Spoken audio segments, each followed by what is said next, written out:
নমস্কাৰ বন্ধু বান্ধৱীসকল। আজি আমি আহিবলগীয়া এডিআৰই এক্সামৰ বাবে হিষ্ট্ৰীৰ ভেৰি ইম্পৰ্টেণ্ট টপিক আহোম ডাইনেষ্টিৰ কিছুমান ইম্পৰ্টেণ্ট কুৱেশ্যন ডিছকাশ্যন কৰিবলৈ লৈছোঁ। এই আহোম ডাইনেষ্টিৰ পৰা কুৱেশ্যন অহাটো নিশ্চিত।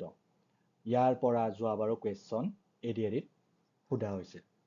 গতিকে আমাৰ এই ডিছকাশ্যনটো ভালদৰে শুনিব আৰু ইয়াৰ পৰা আপোনালোকে আগন্তুক আহিবলগীয়া এক্সামত কুৱেশ্যনবোৰৰ এনচাৰ কৰিবলৈ সক্ষম হ'ব।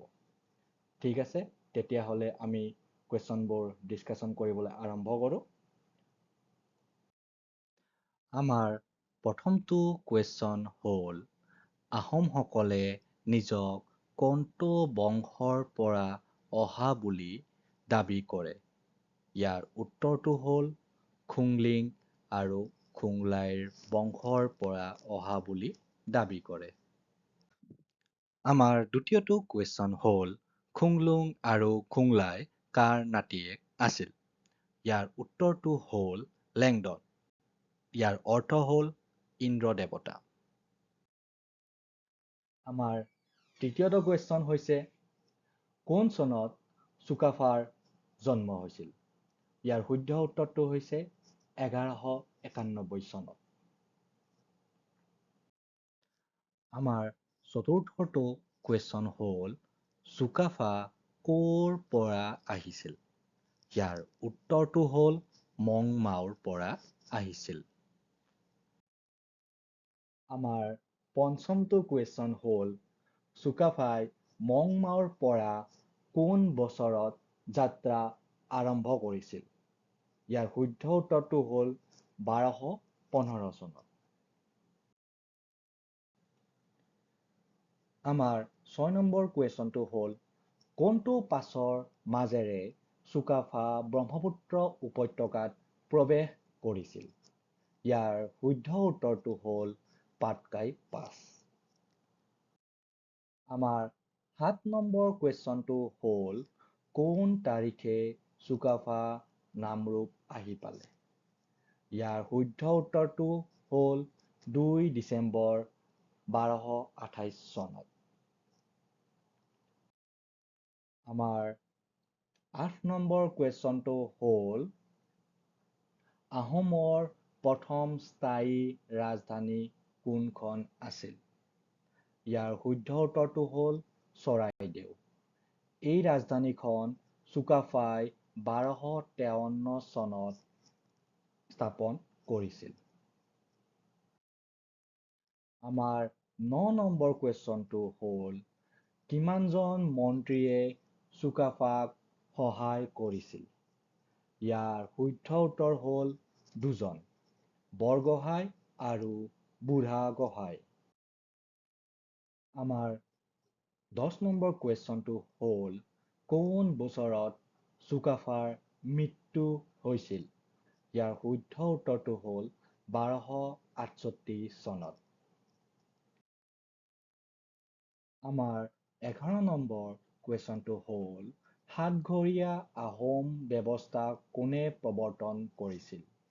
ইয়াৰ শুদ্ধ উত্তৰটো হ'ল চুবিনফা।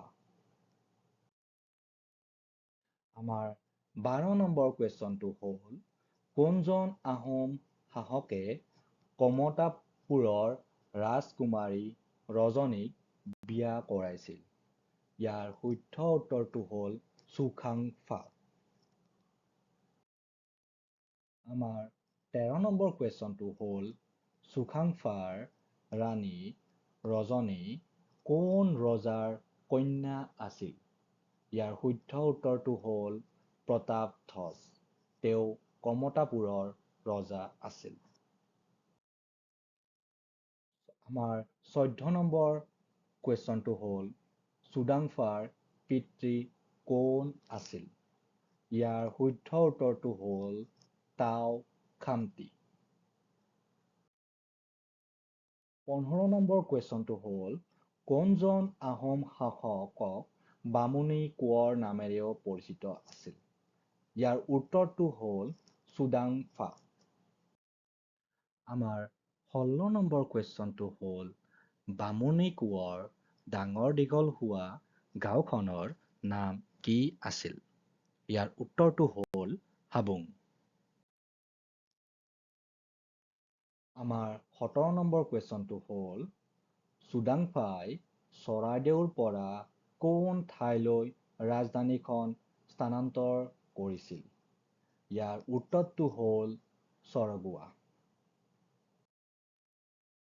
আমাৰ 18 নম্বৰ কুৱেশ্যনটো হ'ল কোন আছিল প্ৰথম আহোম শাসক যিয়ে শিঙৰি ঘৰ উঠা অনুষ্ঠান পালন কৰিছিল? ইয়াৰ উত্তৰটো হ'ল চুডাংফা। আমাৰ 19 নম্বৰ কুৱেশ্যনটো হ'ল পাটঘৰ আৰু হলংঘৰ কোনটো অনুষ্ঠানৰ লগত জড়িত? ইয়াৰ উত্তৰটো হ'ল কৰনেশ্যন চেৰেমনি অৰ্থাৎ ৰাজ অভিষেক অনুষ্ঠানৰ লগত। আমাৰ আজিৰ অন্তিমটো প্ৰশ্ন 20 নম্বৰ প্ৰশ্নটো হ'ল কোনজন আহোম শাসকে নিজৰ পত্নীক নাগা গাঁৱত থাকিবলৈ পঠিয়াইছিল? ইয়াৰ উত্তৰটো হৈছে চুপিমফা। আজিলৈ ইমানেই। নেক্সট ভিডিঅ'ত আহোম ডাইনেষ্টিৰ আকৌ কিছুমান ইম্পৰ্টেণ্ট কুৱেশ্যন আমি লৈ আহি আছোঁ।